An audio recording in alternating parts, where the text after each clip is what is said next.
2 ธันวาได้มาพบน้อ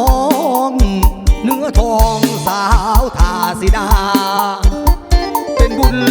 มาจากฟ้าบันดลมาให้เฮาพบกันสาวผู้ไทยเอ่ยส่งยิ้มมาให้เรียกพร้อมด้วย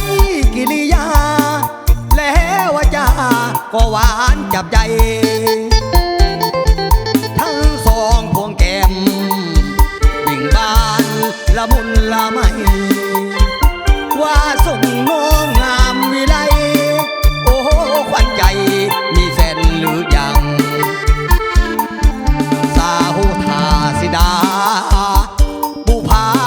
เด่นดินเสน้อยเห็นใจอ้ายหนุ่มกำพร้อย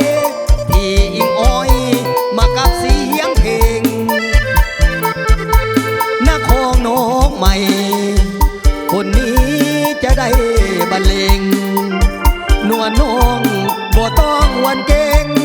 อาหายห้องเพลงจงสวยแหงใจ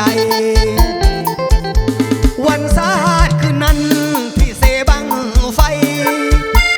สองเราสาบานกันไว้ว่าบ่ไหลกับสายคนจนน้ำเสคนโคงใจน้องอย่าได้เวียนวนรอท่าอีกบ่ดนน้องนามนคงได้วิวา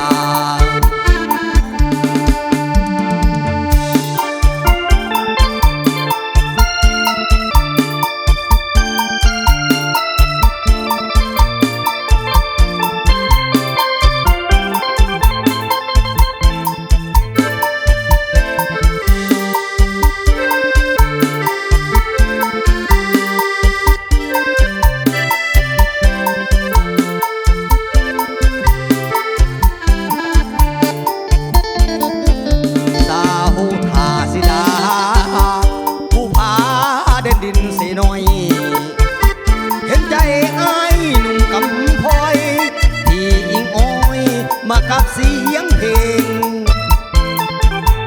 นักของน้องใหม่คนนี้จะได้บรรเลงนวลน้องบ่ต้องวันเก่ง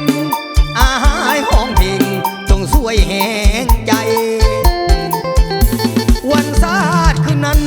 ที่เสบังไฟสองเอาสาบานกันไว้ว่าบ่ไหลกับสายคนจนน้ำเสโคตรโค